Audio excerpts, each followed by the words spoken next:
तो welcome friends, जैसा कि आप लोग जानते हैं हम लोग बायोलॉजी के सेशंस को शुरू कर दिए थे और हम लोग लगातार चैप्टर बाय चैप्टर क्वेश्चन को सॉल्व कर रहे थे। तो जैसा कि हमने आपको पिछले एपिसोड में बताया था कि हम लोग अब डाइजेस्टिव सिस्टम को शुरू करेंगे, अर्थात पाचन तंत्र को चालू करेंगे।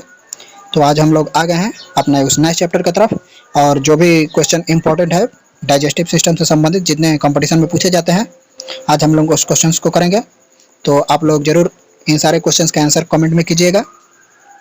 तो चलते हैं हम लोग अपने पहले क्वेश्चंस की तरफ। आज का हमारा पहला क्वेश्चन है, पूछा गया कि मनुष्य के शरीर की सबसे बड़ी लार ग्रंथि कौन सी है? पैरोटिड, सबमैंडिबुलर और सबलिंगुअल। None of these. बताइए मनुष्य के शरीर की सबसे बड़ी लार ग्रंथि कौन सी है? तो जैसा कि आप लोग जानते हैं मनुष्य के शरीर की सबसे बड़ी लार ग्रंथि पैरोटिड लार ग्रंथि है। तो ऑप्शन नंबर ए सही है। सेकंड क्वेश्चन की तरफ चलते हैं। पूछा गया कि सांप की कौन सी ग्रंथि जहर की थैली का कार्य करती है? पैरोटिड, सबमैंडिबुलर और सबलिंगुअल। None of these. सांप की कौन सी थैली जहर की थैली का काम करती है? तो यही पैरोटिड थैली, पैरोटिड ग्रंथि पॉइजन ग्लैंड का कार्य करती है। ऑप्शन नंबर ए सही है, इसको याद रखिएगा, इसको क्वेश्चन पूछा गया है। अगले क्वेश्चन की तरफ चलते हैं। पूछा गया कौन सी ग्रंथि जब विषाणुओं के द्वारा संक्रमित हो जाती है तो उसमें सूजन आ जाता है? पैरोटिड, सबमैंडिबुलर और सबलिंगुअल। तो किस लार ग्रंथि में, कौन सी लार ग्रंथि जब विषाणुओं के द्वारा संक्रमित हो जाती है तो उसमें सूजन आ जाता है? तो पैरोटिड लार ग्रंथि ही जब विषाणुओं के द्वारा संक्रमित हो जाती है तो उसमें सूजन आ जाता है। ऑप्शन नंबर ए सही है। यह भी क्वेश्चन इंपॉर्टेंट था, पूछा गया है। अगले क्वेश्चन की तरफ चलते हैं। पूछा गया गलसुआ रोग किस ग्रंथि से संबंधित है? गलसुआ को इंग्लिश में मम्स कहा जाता है। तो गलसुआ रोग भी किससे संबंधित है? पैरोटिड लार ग्रंथि से संबंधित है।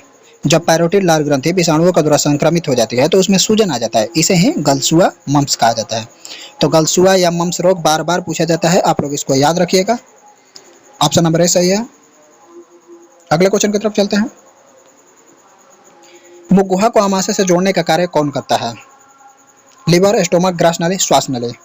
मुख को आमाशय से जोड़ने का कार्य ग्रास नली करती है। ऑप्शन नंबर सी सही है। अगले क्वेश्चन की तरफ चलते हैं।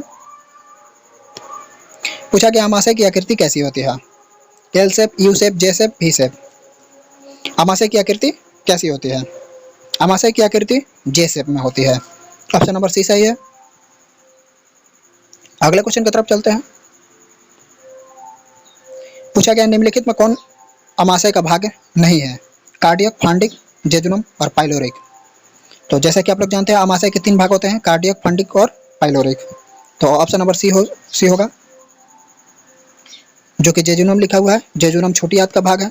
अगले क्वेश्चन की तरफ चलते हैं।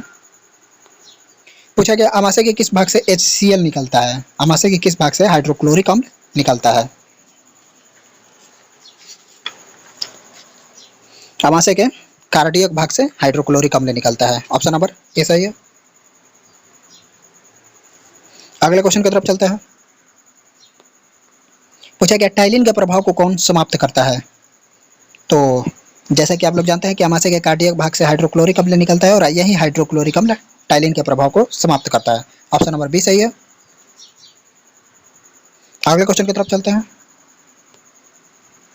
पूछा गया कि भोजन को अम्लीय कौन बनाता है? पीत, हाइड्रोक्लोरिक अम्ल, पेप्सिन और जठरस। भोजन को अम्लीय कौन बनाता है? भोजन को अम्लीय बनाता है हाइड्रोक्लोरिक अम्ल। ऑप्शन नंबर बी सही है। अगले क्वेश्चन की तरफ चलते हैं। पूछा गया जब हम भोजन नहीं किए होते हैं तो आमाशय के किस संरचना के कारण हमें चुभन होने लगती है? रुचि के कारण, हाइड्रोक्लोरिक अम्ल के कारण, रेनिन एंजाइम के कारण, जठरस के कारण। तो जब हम भोजन नहीं किए होते हैं तो जो आमाशय में रुचि होती है, आमाशय के फंडिक भाग में, उसी के संरचना के कारण हमें चुभन होने लगती है। तो ऑप्शन नंबर ए सही है। अगले क्वेश्चन की तरफ चलते हैं।